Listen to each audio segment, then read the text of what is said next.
Bonjour, chers amis, bienvenue dans Relations, Évolution, Éveil et âme jumelle. Avant tout, merci beaucoup pour vos j'aime, vos partages, vos commentaires, c'est toujours agréable, c'est toujours un plaisir de vous lire. Je lis tout, absolument tout, je réponds peut-être pas à tout, mais au plus grand des commentaires. Donc, merci du fond du cœur de faire vivre cette chaîne, ça me fait super plaisir de pouvoir partager avec vous. Et vraiment, du fond du cœur, merci beaucoup.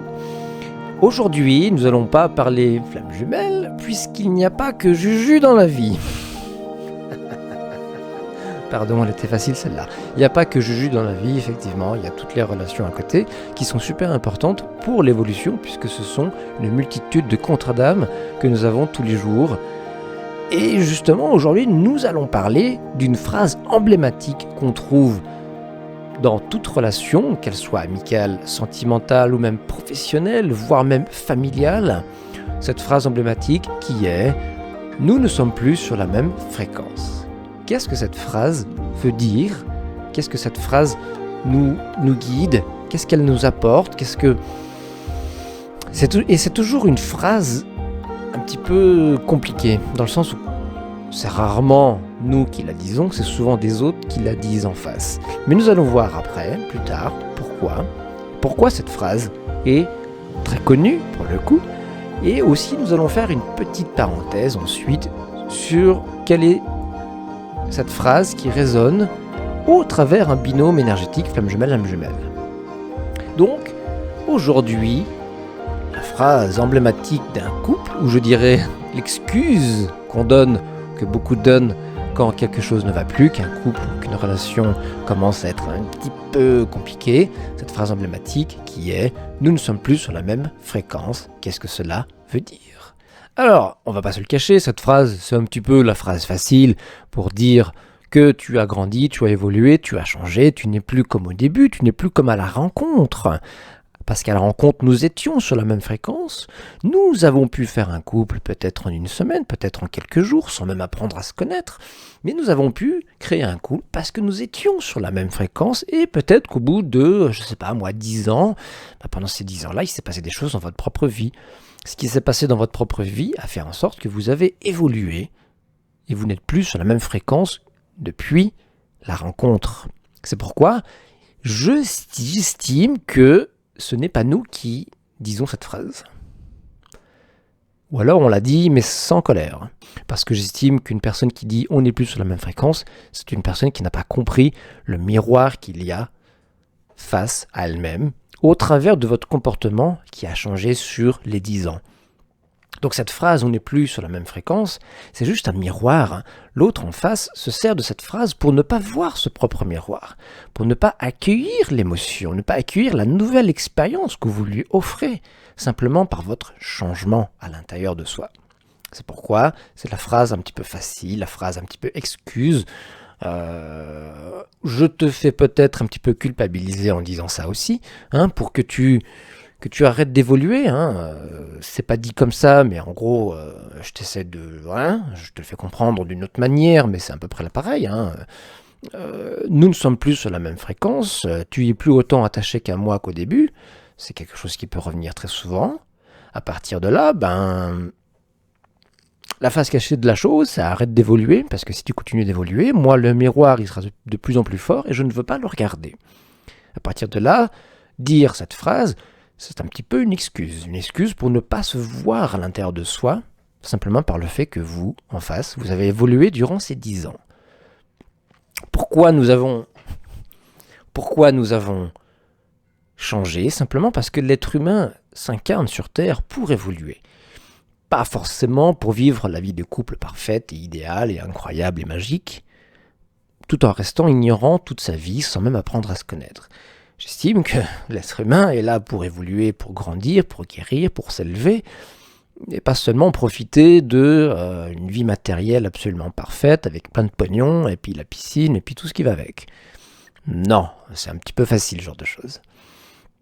Et puis quand bien même j'aurais du pognon, tout ça, je ne ferais même pas ça, donc finalement, voilà. Mais, qu'est-ce qui s'est passé durant ces 10 ans? Vous avez évolué. Le fait d'avoir évolué, nous ne sommes plus sur la même fréquence qu'au début de cette rencontre. Et au début de la rencontre, on s'est rencontrés, admettons, j'avais des attentes envers toi, tu avais des attentes envers moi. Seulement avec les 10 ans, j'ai appris des expériences qui m'ont permis de grandir. Ce qui fait que, durant ces 10 ans d'évolution, vous n'êtes plus la même personne qu'au début de la rencontre. Au début, vous avez créé cette relation avec la blessure, je ne sais pas, d'abandon par exemple.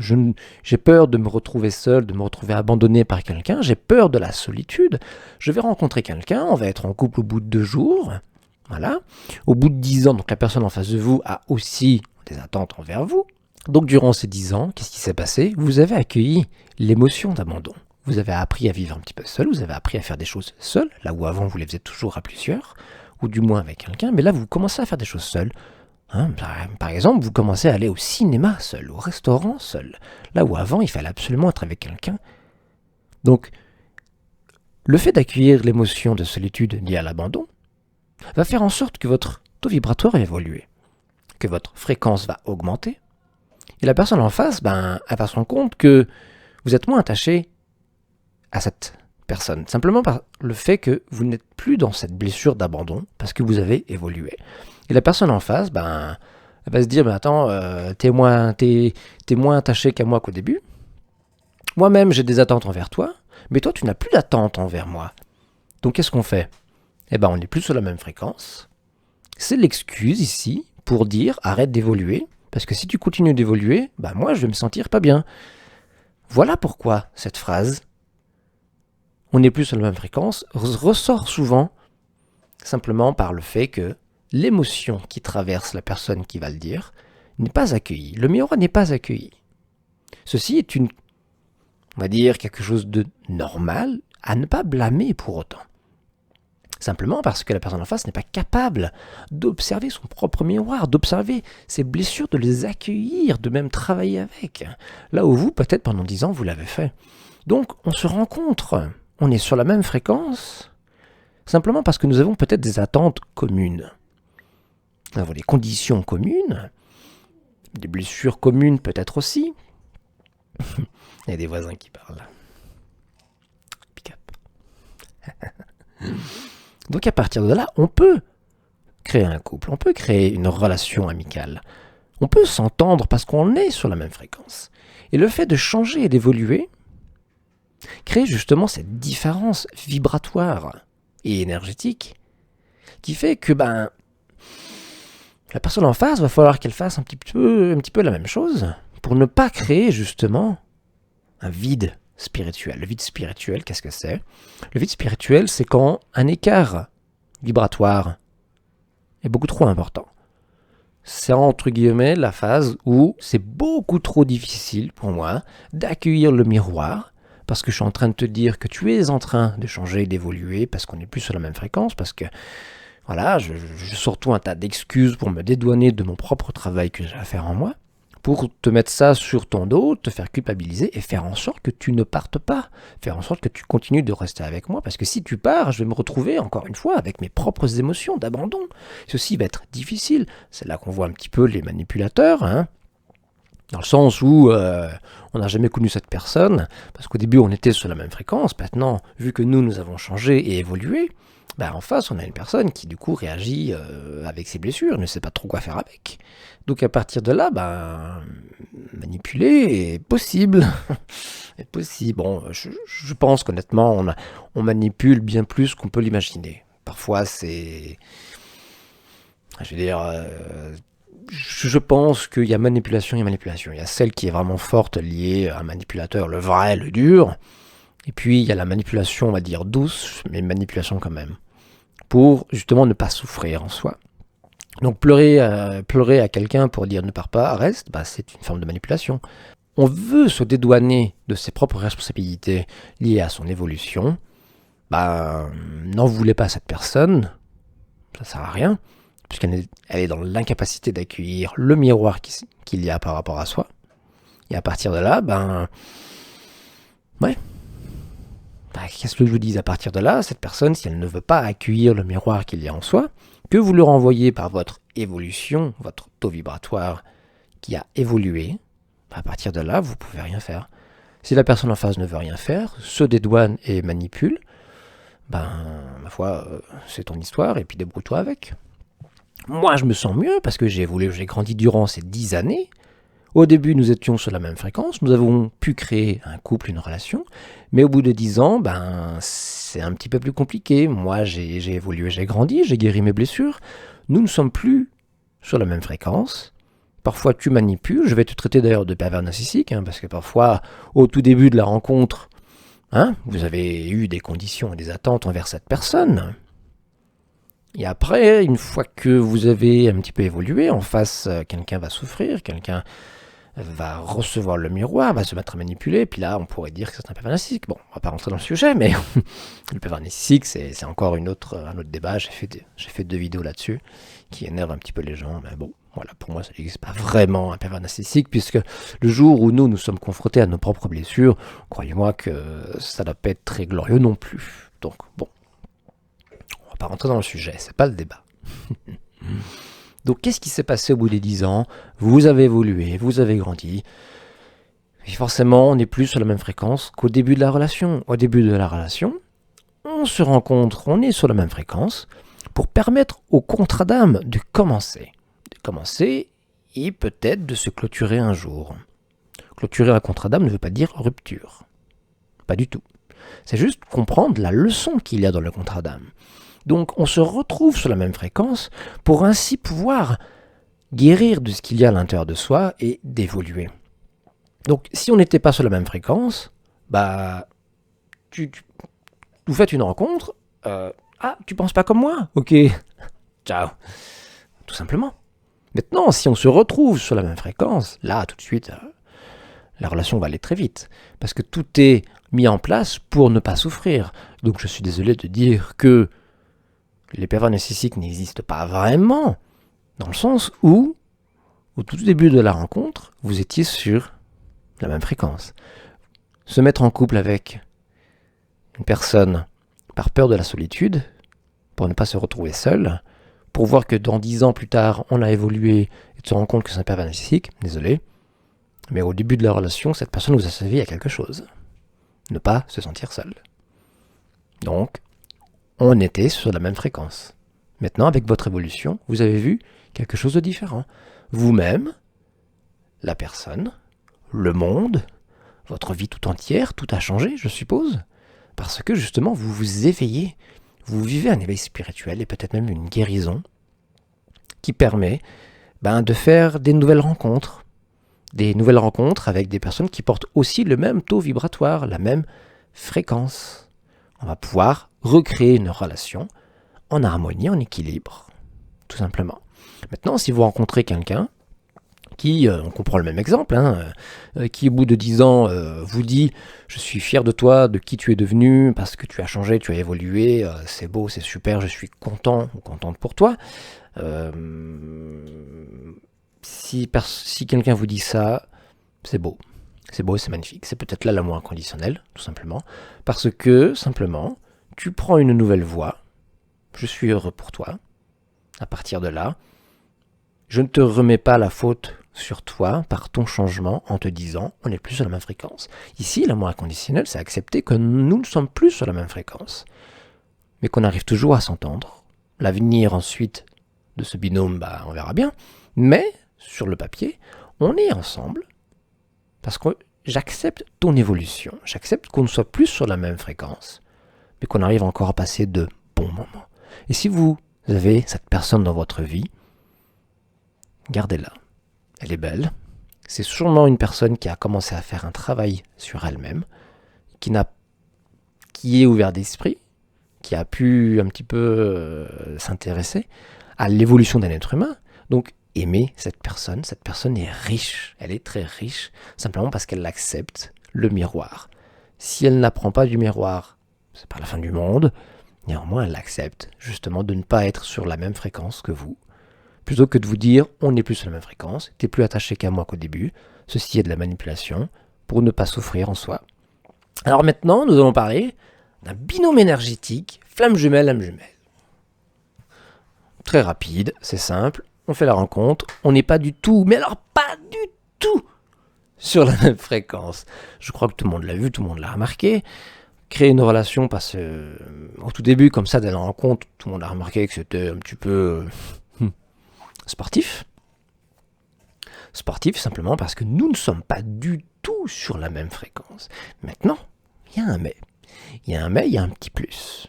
Le petit plus, c'est qu'il y a une connexion énergétique. Donc quand bien même nous ne sommes pas sur la même fréquence, je vais t'aimer.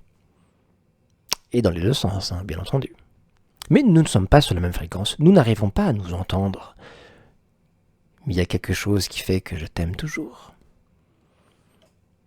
C'est ça qui rend cette relation en binôme énergétique, flamme jumelle, âme jumelle, absolument incroyable.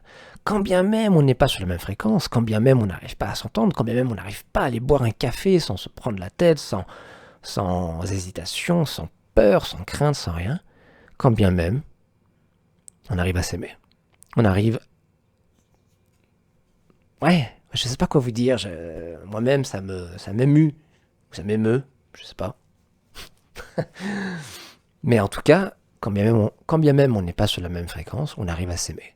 On arrive à trouver de la bienveillance envers cette personne, du respect pour l'expérience, voilà, tu m'as offert une expérience, j'ai grandi, j'ai évolué, et waouh, c'est magique, c'est fantastique.